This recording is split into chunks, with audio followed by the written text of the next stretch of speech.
Have you ever wondered why some mothers smile politely while their hearts are being quietly cut open? Miriam had mastered that smile, the one that didn't tremble, the one that made people think she was fine. But when she found out her only son had married in secret, that smile froze into something colder, something dangerous. It was a Sunday afternoon, the kind where the sun pretends it's gentle and the air feels almost forgiving. She was in the kitchen slicing pears when the news came, not from him, not even from family, but from a neighbor who thought she already knew. "Congratulations," the woman had said, her voice syrupy, almost smug. "Your son's wife is just beautiful." Wife! The word lodged in Miriam's chest like a stone. Her hand stilled on the knife. She blinked once, twice, the world slowing into a tunnel. She had to force her voice to sound casual. "Oh yes, she is." The lie rolled out smooth, practiced years of swallowing things she shouldn't have to. "And you would think a mother would immediately demand an explanation, wouldn't you? You'd think she'd slam the door, call him, scream, cry, accuse. But that's not how the quiet ones work. The quiet ones, they wait." That evening she sat in her living room, the pear slices untouched, and imagined the ceremony. Not in a church, no, he'd never liked churches. Probably a registry office, maybe a garden, maybe somewhere she wasn't even invited to imagine. She pictured the woman, the shadow wife, standing there in a dress Miriam hadn't approved wearing, a smile Miriam hadn't taught her to perfect. When her son finally called 2 days later, his voice was casual, as if they'd spoken yesterday. He asked about the weather, her health, the new curtains she'd mentioned in passing months ago. Not a single word about the marriage. That was the part that hurt more than the secrecy, the insult of pretending it wasn't worth telling. So she matched his game. "Everything's fine," she told him, her tone a mirror of his. "Everything's just fine." In truth, she began watching. People underestimate how much you can learn without asking a single question. The wedding photos surfaced online weeks later, filtered, curated, perfect. Miriam studied every pixel. The girl was younger than she'd expected, the type who smiled with her whole face, but whose eyes already hinted at entitlement. The way she leaned into him, claiming him publicly possessively, it was almost an announcement. But here's the thing about power. It isn't always in who acts first. Sometimes it's in who hides the longest. Miriam had a secret too, one older than the marriage, buried deep where no one dared dig. She'd been saving it like money in a hidden account for the exact moment when silence no longer served her. And you, if you'd been there, you'd have seen the way she carried herself now. She didn't confront, didn't question, didn't break. She simply existed in their lives as a fact they couldn't ignore but couldn't fully know. Her son's visits became less frequent, always with the wife in tow. The girl smiled too much, complimented the house as though it were a quaint little relic, and tried to call Miriam Mom on the second meeting. Miriam only smiled back, that frozen, unblinking smile that felt like glass against skin. Tension seeped in, slow and poisonous. The wife began to pull him away sooner after each visit. The conversations became shorter, more rehearsed. But what the girl didn't know was that Miriam wasn't competing for her son's attention. No. Miriam was watching the cracks in their performance, the way the girl glanced at him sharply when he forgot to mention something they'd agreed on, the way his laughter sometimes didn't quite reach his eyes. Secrets have gravity. They pull everything toward them, warp the space around them. And Miriam's secret was starting to hum low and steady like a storm gathering out at sea. She remembered the last time she'd felt this sense of control years ago before her husband left. She'd been blindsided then too, but she'd learned that sometimes the person who appears powerless is simply biding their time. When the wife finally slipped a careless comment at a family dinner about how Miriam must be lonely, now Miriam's eyes flickered. Not with hurt, not with anger, but with the faintest spark of calculation. Because loneliness, you see, wasn't her weakness. It was her camouflage. And soon, very soon, the girl would learn that the mother she thought she could outshine had teeth. On the third visit, the wife arrived with roses and a camera-ready smile, as if goodwill could be gift-wrapped. She called Miriam Miri again, lilting and bright, a name trimmed like a hedge. Miriam smoothed the tablecloth and said with a softness that could cut, "You can call me Miriam." The girl blinked. You know that blink, the one that says she is measuring your worth in seconds, not years. They ate in the small dining room with the clock clicking in patient increments. Daniel spoke about his new office downtown, how rent was a miracle, how the landlord seemed almost generous. Miriam placed her teacup in the saucer and listened. Of course, he did not know his landlord's name on paper was a trust, and the trust's sole manager was a woman who folded napkins with perfect corners. Power hidden behind lace, that was the point. if you have ever been overlooked by people who think you decorate instead of decide you understand. Daniel described a client who wanted an open plan. Lila chimed in with big eyes and bigger opinions, making sure Miriam heard about networking, about brand partnerships, about how Daniel was finally aligning with people who had vision. She looked at Miriam the way some young queens look at old queens, a little pity, a little triumph, as if time were a ladder she could climb with heels intact. You might have told her to slow down. You might have told him to open his eyes. But Miriam did not correct the young. She observed. She asked one question sweet as pastry. And the ceremony, how was it? A flicker crossed the girl's face. Simple, Lila said, buttering the word. Intimate. We thought you would prefer not to fuss. Prefer? Miriam turned the word over in her mind like a stone. You have heard it too, the polite dagger that lets people feel kind while they step on your chest. After they left, she watered the roses in the sink and watched the petals float like pale boats. The sink hummed. In the quiet memories, rose not delicate at all. Years ago, when her husband left, she had learned the architecture of abandonment. The way a door can be shut so softly you do not hear the final click until winter. She had also learned the architecture of protection, paperwork, deeds, shares. You do not have to raise your voice if your signature already speaks. Miriam's secret was not a single jewel. It was a necklace linked and layered. She had bought the building that housed Daniel's office through a trust named after a flower no one remembered. She had paid off the last of his student debt and left the file in a safe beneath a quilt no one touched. She had a letter from the old family lawyer that spelled out 2 clauses. Clause 1, any significant change in marital status required disclosure to the manager of the trust to maintain rent concessions. Clause 2, any partner entering the line of legacy funds must meet with the manager for a character conversation. Fairness disguised as administrative trivia. Do you think that is petty or precise? Ask yourself whether you would rather hold a megaphone or a map. The next week, Lila posted a photo of the registry certificate cropped to hide dates. The caption read, "When love is just us." Daniel looked younger in the picture, almost boyish, unburdened by mothers and maps. Comments poured in. Gorgeous. Perfect. Goals. Miriam scrolled and scrolled until the words lost meaning, then set the phone down like it had burned her palm. She would not compete with a feed. She would alter the frame. At the market, she met Mrs. Carver, whose nephew worked at City Records. The conversation slipped casual as shawls. Did you hear a rush filing scribbled signatures, the officiant, late the witnesses, almost strangers? Not scandal exactly, but haste. Haste has a scent metallic and sweet like a coin held too long in a warm hand. The following Sunday, Daniel arrived alone. Relief and concern collided in Miriam's chest. He drifted through the kitchen, touched old spoons, looked at the window he had once broken with a ball. She gave him coffee in the mug that said, "Good work," the one she had saved for midterms and heartbreaks. He said, she was tired. He said, you know how social things are. He did not say, I knew I hurt you. He arranged his excuses like gleaming knives and called them explanations. You can love a person and still catalog the ways they diminish you. You can love a person and still choose not to be small. Miriam asked about the office again, and this time she watched him closely when he talked about the rent grace period, continuing how lucky he felt, as if luck were rain and he had found the only umbrella. He did not see the wire she had threaded through their lives, not to choke, simply to hold. Bring her next time, Miriam said, mild as milk. I would like to give her something.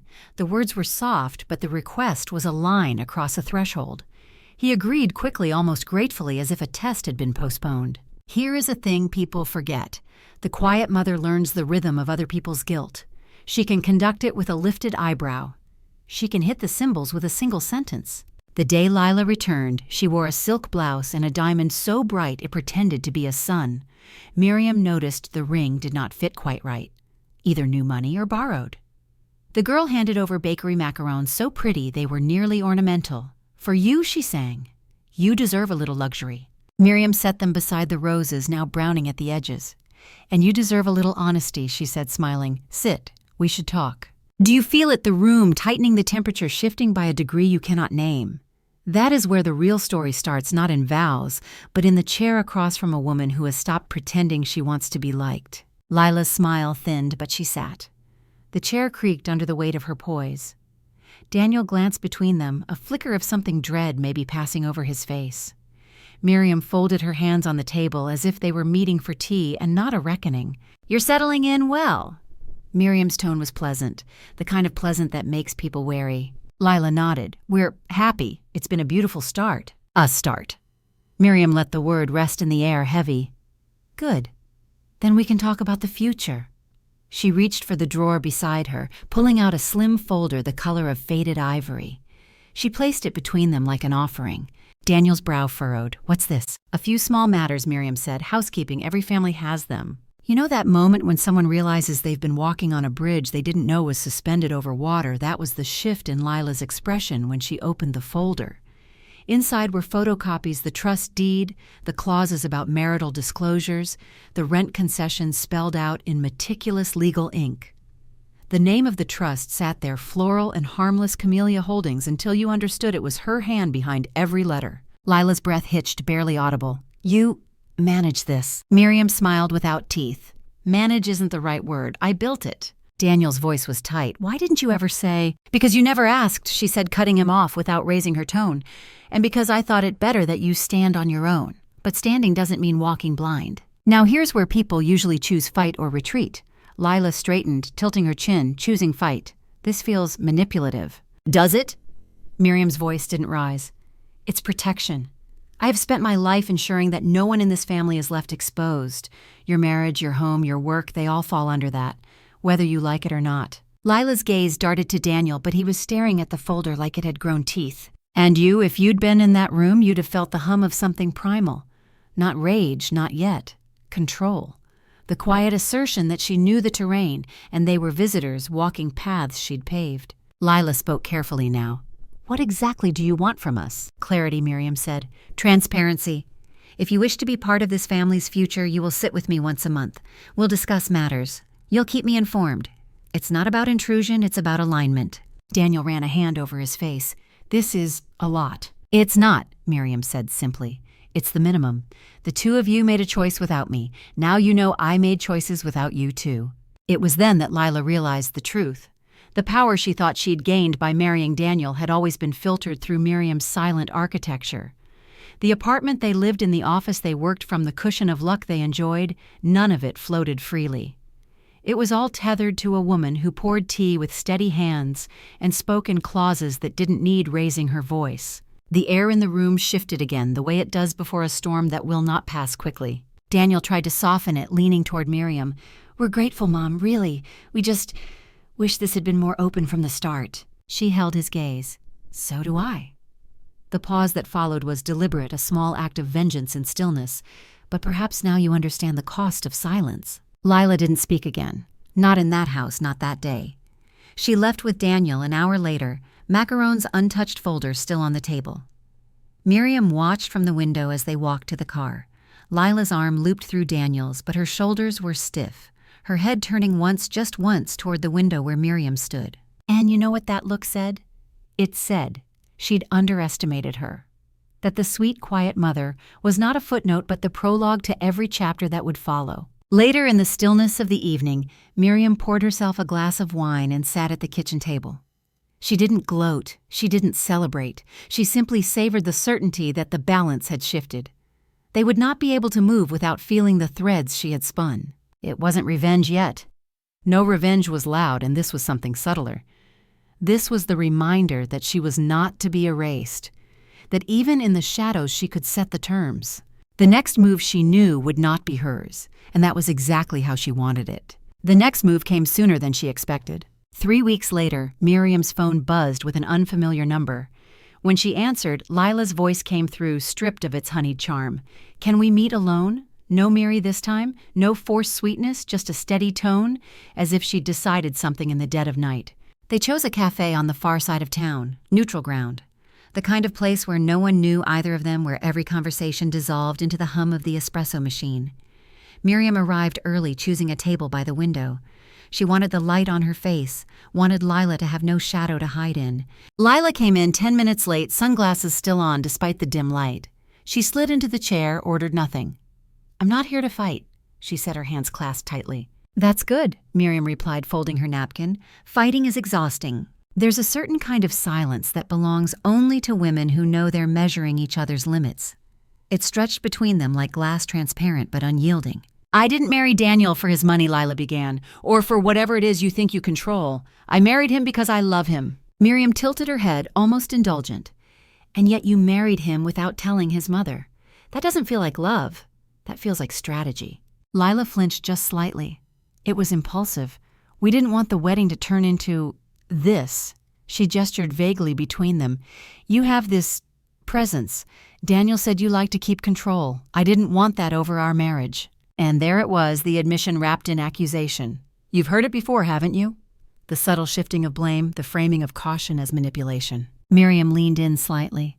Then you should understand something. I don't want control over your marriage, but I will have control over what affects my son's stability. That includes his home, his work, and by extension, you. Lila's jaw tightened. So what, you're just going to watch us? Miriam smiled faintly. I've been watching since the day you met him. The words landed like a pebble dropped in still water, no explosion but ripples that would reach the shore. Lila finally took off her sunglasses, revealing eyes that were sharper than Miriam had credited. You want transparency? Fine, you'll get it, but I'll expect the same from you. No more surprises. For a moment, Miriam almost laughed. The girl thought this was a negotiation between equals. We'll see, she said simply. When they parted, there was no handshake, no warmth. Just an understanding that the battlefield had been drawn not in open declarations, but in the quiet calculation of boundaries that would never be spoken aloud. That night, Daniel called. Lila said you two talked. His voice was cautious, probing for landmines. We did, Miriam answered. It was clarifying. He hesitated. I just want you to get along. I hate feeling like I'm in the middle. Miriam didn't tell him that there is no middle in these things. There's the person holding the strings and the people moving on them. She only said, then don't stand in the middle, stand where you belong. In the weeks that followed, Lila began to surface in ways Miriam hadn't anticipated. Invitations to brunch, casual check-ins, texts with updates on work, on Daniel's stress levels, on little victories. At first, Miriam thought it was compliance, but then she realized it was reconnaissance. The girl was learning her rhythms, her tells. You see, this is what happens when you face off with someone who refuses to be small. They grow too. They learn your language, and sometimes they start speaking it back to you. Miriam didn't mind. She could play a long game, longer than Lila suspected. And so when the first real crack appeared, Miriam was ready. It came in the form of an overheard phone call Lila in the hallway outside a dinner party, whispering furiously into her phone about a deal falling through, and Daniel can't know yet. She didn't interrupt. She didn't mention it. She simply filed it away, another link in the necklace of her secrets. Because that is the power no one talks about, not the ability to act, but the ability to wait, to watch the tide pull out, knowing that eventually it will return carrying what you've been waiting for. And when it did, Miriam planned to be standing on the shore ready. It happened on a rain-heavy Thursday, the kind of day that makes the city smell like wet stone and metal. Miriam was in her study when the call came, not from Daniel, but from a number she recognized from the folder's fine print. Mrs. Gray, the voice said, formal and efficient. We thought you should know there's been a request to renegotiate the lease terms for the Camden office space. The request wasn't filed by your son. Miriam's pen stilled mid-signature. Who filed it? His wife, the voice confirmed, Mrs. Lila Gray. The timing was surgical. 3 days after that overheard phone call, Miriam leaned back in her chair, letting the weight of the information settle. This wasn't just overstepping, it was testing. Testing how far Miriam's silence could stretch before it tore. She thanked the caller, ended the call, and walked to the window. Outside, rain streaked the glass, blurring the garden into watercolors. She thought about the girl's face that night in the cafe, defiant, young, unaware that some opponents are never truly beaten, only accommodated until they make their next mistake. When Daniel came by that weekend, Miriam didn't bring it up immediately. She waited until they were having coffee, until his guard had lowered enough for her words to land without resistance. Daniel, she said softly, do you know your wife attempted to change the lease on your office? His cup paused halfway to his mouth. What? No, she wouldn't. She did, Miriam interrupted, voice still calm. And she didn't tell you. You would have thought he'd rush to defend her. Instead, he set the cup down slowly, eyes narrowing just enough for Miriam to see the flicker of suspicion take root. It's an ugly thing, suspicion. Once planted, it doesn't just grow, it spreads, wrapping itself around every memory until even the bright ones feel shadowed. I'll talk to her, he said, but his tone lacked conviction. Miriam didn't press. She knew better than to push a wound before it was ready to ache. 2 days later, the call came from Daniel. His voice was different this time, thinner, frayed at the edges. She said it was for us he began, that the lease needed updating, that she was looking out for our future. but she didn't tell me because she knew I'd overthink it." Miriam said nothing, letting the silence do its work. "I don't like feeling shut out," he continued almost to himself. "Not by her, not by anyone." Ah, there it was. Not anger, not yet, but the erosion of trust. And once erosion starts, the cliffs never hold as firm again. In the following weeks, Miriam noticed a subtle shift. Daniel visited alone more often. Lila's updates, once eager and consistent, became sporadic. Her tone clipped. The invitation stopped. And you might think Miriam felt triumph, but what she felt was something sharper, more intricate. It wasn't about winning. It was about reminding both of them that her silence was never emptiness. It was a ledger. Then the storm broke. Daniel showed up one evening with an envelope in his hand. He sat at the kitchen table like he had when he was a boy, confessing to breaking a vase. "She's been meeting with someone," he said, pushing the envelope toward Miriam. Inside were printed emails, not romantic but financial. Proposals, potential investments that carried risk like a ticking clock. And every single one tied back to assets she'd hoped to tap through him. Miriam read them carefully, her face giving nothing away. "And she didn't tell you," she said. "It wasn't a question." "No," he admitted. His voice broke on the word. This was the moment she had been waiting for, not because she wanted to destroy Lila, but because she needed Daniel to see what she had seen from the beginning. That impulsive charm, that performative closeness, it all masked a hunger she didn't yet know how to control. Miriam reached across the table, her hand covering his. "You don't have to decide anything tonight," she said.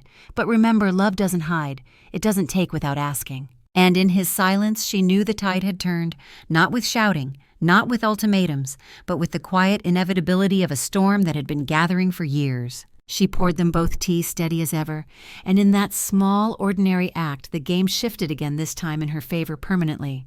Because now it wasn't just her watching, it was him too. Winter came early that year, the kind of cold that made the air brittle. Miriam noticed the changes first in Daniel's voice, fewer mentions of Lila, longer pauses before he said her name. He began staying later during his visits, lingering as though her kitchen was a harbor he wasn't ready to leave. One evening he arrived without warning. Snow clung to his coat, melting into small dark spots on the floor.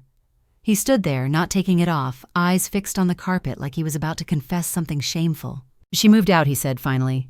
The words were flat, as if rehearsed in the car. Miriam didn't gasp or feign surprise. She only asked, "Her choice or yours?" He hesitated. "Both. She said she needed space. I told her I was tired of secrets. She didn't like that." There's a strange cruelty in being right about someone your child loves. You don't gloat, at least not out loud. Instead, you feel the weight of it settle in your bones, the knowledge that they had to walk into the fire themselves before believing it was hot. "She took some things from the office," he added, softer now. "Documents, files. I changed the locks." Miriam nodded, her mind already cataloging possibilities. "Have you checked your accounts?" He looked up sharply. "Why?" "Because people don't leave empty-handed when they've been building an escape," she said. "They leave with whatever they think they can carry." You'd think a son might bristle at such suspicion, but Daniel didn't. He only pulled out his phone, thumbs moving quickly. When he looked back up, his expression had changed, the quiet shock of finding you've been robbed of more than things. The next week was a blur for him. Lawyers' account freezes, explanations to clients. Miriam stayed in the background, not offering to take over, not rescuing. That wasn't her role now. Her role was to be the voice in his ear that said, "You see," without ever saying it. Lila, of course, didn't disappear. She called once, her tone equal parts brittle and bright. "I thought you'd be happy," she told Miriam. "You never liked me." "I never disliked you," Miriam replied evenly. "I just knew you." A sharp exhale on the other end. "You think you've won." "This isn't winning," Miriam said. "This is surviving. There's a difference." The line went dead. But here's the thing about people like Lila. They hate being irrelevant more than they hate losing. Over the next month, little things began happening. Anonymous emails to Daniel's clients. Rumors whispered just loud enough to reach the wrong ears. Not enough to cause a collapse, but enough to sting. Miriam recognized the tactic. It was the behavior of someone clawing at the door after they've been locked out. And she knew exactly how to end it. She called in an old favor from the lawyer whose letter still sat in her folder. Within a week, Lila received a formal notice, not about the marriage, not even about the office, but about the clauses she had never fully read. Those character conversations in the trust, they weren't just for entry.